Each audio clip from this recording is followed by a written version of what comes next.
OpenAI Chat Atlas browser, but it's not just a browser, it's the ultimate digital sidekick for your internet travels. You can, while you're browsing the internet through this new browser, you can punch up that awkward email you're drafting. It's the most hyped and slightly we've got a little feature demonstration going as well. is its agent mode, which is available for paid subscribers, which lets ChatGPT take over and perform complex multi-step tasks. I ask questions like, can it send birthday cards for me and remind me of that? Could it apply for a Lloyd's business bank account? Oh no. That's going to be, there's a thing called the acid test in browsers. That's my new acid test. Try and open an effing Lloyd's business bank account. Apparently it can plan a whole trip to Rome, research flights, book the hotel, put all the confirmation details into a note, so you can actually do all of this stuff or have it done for you, and it can produce an itinerary for you. It does the digital legwork, clicking and filling in forms. It's like having a digital intern, but with more potential for world domination and less chance of getting your coffee order wrong. I can't imagine the browser actually bringing you polystyrene cups of coffee. It's right, the AI is taking notes. Remind me of those cool shoes that I was searching for last week. Atlas is fundamentally challenging Google by making search more conversational and actionable. Emily, do you think Chat Atlas will be able to open a Lloyd's business bank account? Come on, let's be realistic here. But I'm interested. First of all, I think this is the first big new challenge to Google search for, Microsoft Bing has been kind of bumping along down at the bottom of the chart. Oh, bless. So like DuckDuckGo and Ecosia as well. Yes, so so I think that the latest stat I have in my mind is that Google search has 90% of European search market. So, but this is also a reimagining of search, isn't it? And taking what's going on with our conversation with whatever the chat is. I'm interested from you two, how have your search habits changed since the advent of generative AI? Alice? Well, so we had a go on Atlas, the new browser. We downloaded it. We had a little play. We found, obviously, like, it was a bit slow. It kind of took quite a long time to do stuff, but obviously these are like very early days. My first thought, as a former speech and language therapist, was like, I could see this branching into a more accessible internet, because I think for a long time we've had to adapt our language to, smart devices and stuff, of like, give it commands that are very tech friendly, of like, play Mozart Requiem now, and you have to learn the language of the smart device. Whereas I think increasingly, and you were sort of saying about how has your searching changed, I now feel I can ask, Google with integrated AI a lot more human type questions. And I feel like for people for whom like language is a struggle, we're moving towards a more accessible internet, and I think that's a good thing. And we're talking about this as though it's disruptive, as though it's brand new from OpenAI team, but actually we have been using the Google browser in a more interactive thing. You were showing something a week or two ago, a chat between Joe Grant in our company and Google Gemini, which was reflecting personality, moving towards that HAL thing, which I'll talk about in a minute, of just sort of this sentient AI that's there, ever present, and kind of your buddy to have a chat with. Emily, there are controversies around this. There is already stuff that sort of people are worried about. Prompt injection security nightmare. You're talking to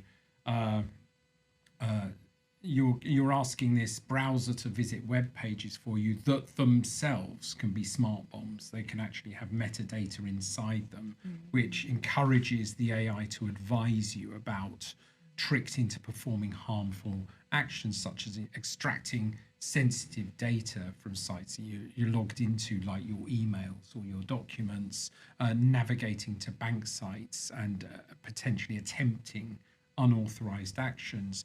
There's also the deep privacy and total surveillance fear. It's, didn't Mark Zuckerberg state that once we know 200 parameters about you, we know absolutely everything about you? This actually knows your browsing history, your thoughts and worries, and your conversations and your interactions, going beyond sort of browser memories. And then the sort of anti-web and monopoly challenge. We've been talking about big tech at the beginning of this conversation. This is just bypassing what people are now calling they're calling the traditional web, and I don't, sort of search browsers, as though that's the traditional web. But I go back a bit further than that. The traditional web was packet switching, TCP/IP, and enabling you to share hyperlinks to documents. What's your reflection on those sort of the risks of those? Yes, I guess it is the really profound innovation was the generative AI chatbot, and I think a lot changed, fundamentally in late 2022 when ChatGPT was launched, and then we've seen Google Gemini, we've seen other chatbots come through.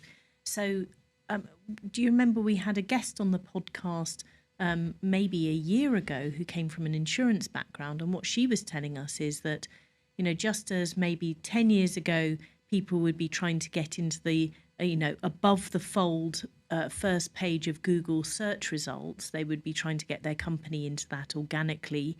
Now they're trying organically to get into the AI response, because that is all that people are looking at. And our niece, who works in marketing, in her induction training, her boss said to her, "Where's the best place to hide a dead body on the internet?" On the second page of Google search, because literally nobody goes there. Yeah. So yes, I think all of the security and all of the security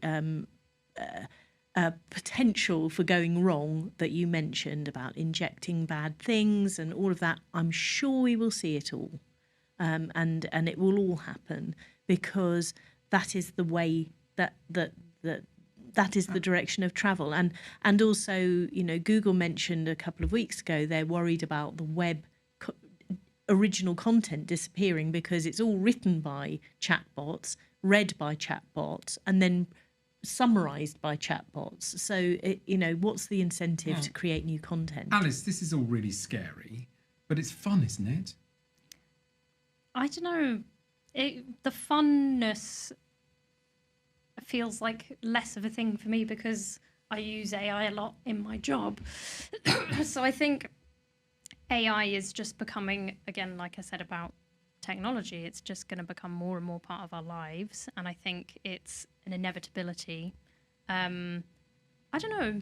I guess there are fun uses of AI. For me, it's more just a tool. So Alice, it's like water from a tap. We were in the Middle Ages. It's so fun, water from a tap. It's like, I get it. It's kind of like, wow. It was fun for those who had a well in their garden, and then they suddenly had a tap for a while, and now it's just a utility. Interesting. So we're moving away from this sort of scary water in a tap that could go wrong, and I think of all the things that could poison the tap. Yeah. But I do agree with Alice's point that it's made me reflect on how weird our search language is. You have to think like a machine to get the results you want.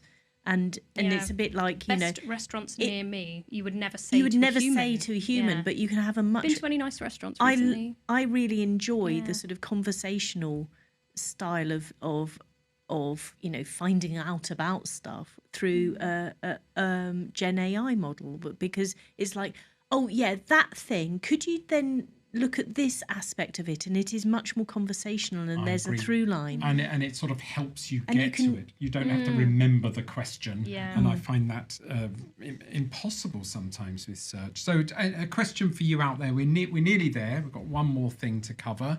Do any of you remember HAL 9000 from that dark moment in history, 2001, a space odyssey, a sentient AGI, a hypothetical machine intelligence that has the capacity to understand, learn, and apply its intelligence to solve intellectual tasks. It controls our vehicles, there we go, or rather spaceships, joins in our conversations and makes life and death decisions on our behalf. Are we inexorably drawn towards this creature in our smart speakers? With Atlas, are we one step closer to HAL?